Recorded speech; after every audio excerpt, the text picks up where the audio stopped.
Em 1985, o Gol quadrado 1.0 custava menos que um apartamento na periferia de São Paulo, e era o único carro que fazia o jovem de 18 anos se sentir adulto pela primeira vez.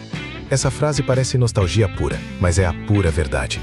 O Gol quadrado não era apenas um carro, era um marco. Era o primeiro carro que muitos brasileiros compravam com seu próprio dinheiro. Não era herança do pai, não era empréstimo da mãe, não era presente de formatura. Era fruto do suor, do trabalho, da dedicação. E foi exatamente por isso que se tornou eterno. Enquanto o Fusca era o carro da infância, o Gol quadrado era o carro da juventude. Era o carro que fazia o jovem se sentir independente, responsável, adulto. E em 1985, quando o Brasil vivia a redemocratização, o Gol quadrado era o símbolo de uma nova era. Contexto histórico. Como era o Brasil naquele ano? 1985 foi um ano que mudou a história do Brasil. O país vivia a transição da ditadura militar para a democracia. Tancredo Neves foi eleito presidente, e o povo brasileiro finalmente respirava um ar de liberdade. Mas a economia estava em crise. A inflação era galopante, o poder de compra despencava, e o pessimismo era generalizado. O PIB cresceu apenas 1% naquele ano, e o desemprego atingiu níveis preocupantes. Nesse cenário, o carro popular tornou-se ainda mais importante. O Gol quadrado, que havia sido lançado em 1980, consolidou-se como o carro mais vendido do Brasil. Em 1985, a Volkswagen vendeu mais de 300 mil unidades do Gol, números que hoje parecem impossíveis. E o motivo era simples: o Gol era acessível, durável e econômico. No contexto da crise econômica, essas características eram essenciais. As ruas das cidades brasileiras estavam lotadas de Gol quadrado. Era o carro que estava em toda parte, nas fábricas, nos estacionamentos, nas escolas, nos shows. O Gol era onipresente. E foi exatamente por isso que se tornou o carro da geração. E tem um detalhe importante. Em 1985, o Brasil ainda não tinha a cultura do carro zero. O mercado de usados era enorme, e era comum ver famílias inteiras usando o mesmo Gol por décadas. O Gol não era um bem de consumo, era um patrimônio familiar.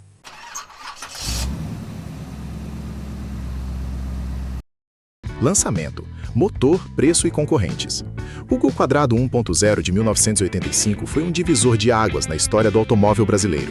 Ele trouxe o motor AP 1.0 com injeção eletrônica, uma tecnologia que era tão avançada para a época que a própria Volkswagen não tinha certeza se o mercado brasileiro estaria pronto.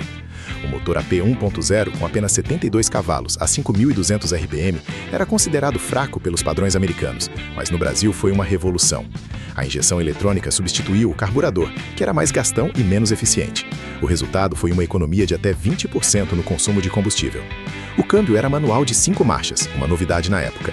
A suspensão dianteira era independente, com molas helicoidais, e a traseira era dependente, com elásticos.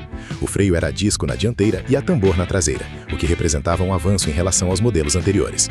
O preço do Gol quadrado 1.0 em 1985 era em torno de 3.200.000 cruzeiros, o que equivalia a cerca de 40 salários mínimos.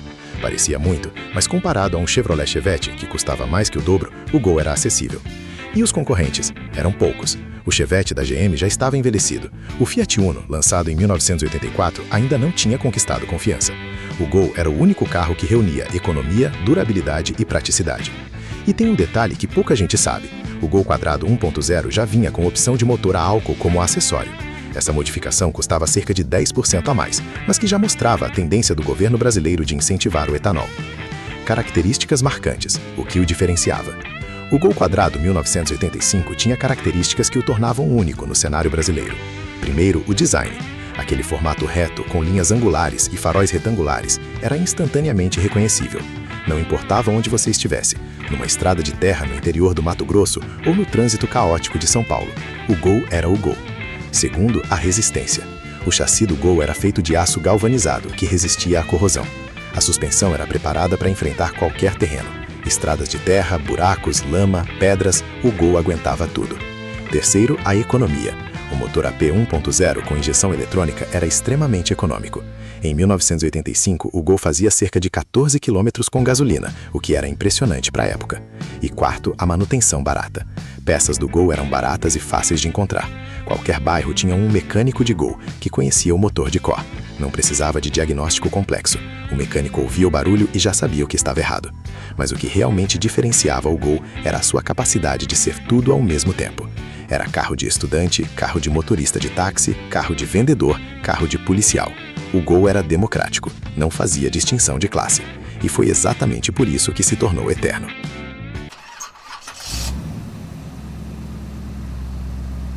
Curiosidades, bastidores e fatos pouco conhecidos. Tem uma curiosidade sobre o Gol quadrado 1985 que pouca gente conhece. O motor AP 1.0 com injeção eletrônica foi tão problemático nos primeiros meses que a Volkswagen quase desistiu da tecnologia. Os sensores de temperatura acabavam dando pau com o calor de São Paulo e os carros paravam nas subidas. O engenheiro responsável pela solução, que trabalhava na planta de São Bernardo do Campo, usou um sensor de ar-condicionado de avião como base para o novo componente. A solução funcionou tão bem que a Volkswagen decidiu usar o mesmo sensor em todos os seus modelos a partir de 1986. Outra curiosidade, o Gol quadrado 1985 foi o primeiro carro brasileiro a ser equipado com cintos 3D para todos os ocupantes. Antes disso, apenas o motorista e o passageiro dianteiro tinham cintos 3D. Os ocupantes traseiros usavam cintos 2D. A mudança foi resultado de pressão dos Estados Unidos, que estavam implementando normas de segurança mais rigorosas. A Volkswagen brasileira seguia o padrão americano, mesmo sendo o Gol um carro de especificações brasileiras. E tem mais, o Gol quadrado 1985 foi tema de uma campanha publicitária que se tornou ícone. O slogan "O Gol é o Gol" foi criado pela agência DPZ e se tornou um dos jingles mais lembrados da história da publicidade brasileira. A música foi composta por Marcos Valle e a campanha durou mais de 10 anos. E para finalizar, uma curiosidade que pouca gente imagina. O Gol quadrado 1985 ainda era pintado à mão na planta de São Bernardo do Campo. Os pintores usavam pistolas de pulverização manuais e a qualidade da pintura dependia da habilidade de cada um. Não existia robô, não existia controle eletrônico de espessura. Era arte pura, aplicada sobre aço. Legado hoje, valor de mercado e colecionismo. Hoje, o Gol quadrado 1900 é um dos carros mais cobiçados por colecionadores brasileiros. Um Gol 1.0 daquele ano, em bom estado de conservação, pode valer entre 15 mil e 35 mil reais, dependendo da procedência e do grau de originalidade. Gols restaurados com peças originais chegam a atingir valores mais altos, especialmente se tiverem documentação completa e histórico de proprietários. O mercado de colecionismo de Gols cresceu enormemente nos últimos 10 anos. Antes, um Gol era considerado carro de pobre. Hoje, é patrimônio cultural. Existem clubes de Gol em praticamente todos os estados brasileiros, com encontros anuais que reúnem centenas de carros. E o mais interessante é que o Gol quadrado 1985 não é apenas um carro para museus. É um carro que ainda é usado no dia a dia por entusiastas, que valorizam a dirigibilidade única e a sensação de pilotar um carro que não tem assistência elétrica, não tem freio ABS, não tem controle de tração. É puro, é mecânico, é humano. E tem um mercado que está crescendo, o mercado de Rest Mods, que são Gols antigos com mecânicas modernas. Gols 1985 com motor de Gol G5, câmbio automático e ar-condicionado estão sendo vendidos por mais de 50 mil reais. É uma tendência que mistura nostalgia com conforto moderno. E o Gol quadrado 1985, com seu design atemporal, é o chassi perfeito para esse tipo de construção. O legado do Gol vai além do valor monetário. Ele representou a democratização do automóvel no Brasil. Ele mostrou que um carro popular pode ser eterno. E, acima de tudo, ele provou que a simplicidade é uma forma de arte.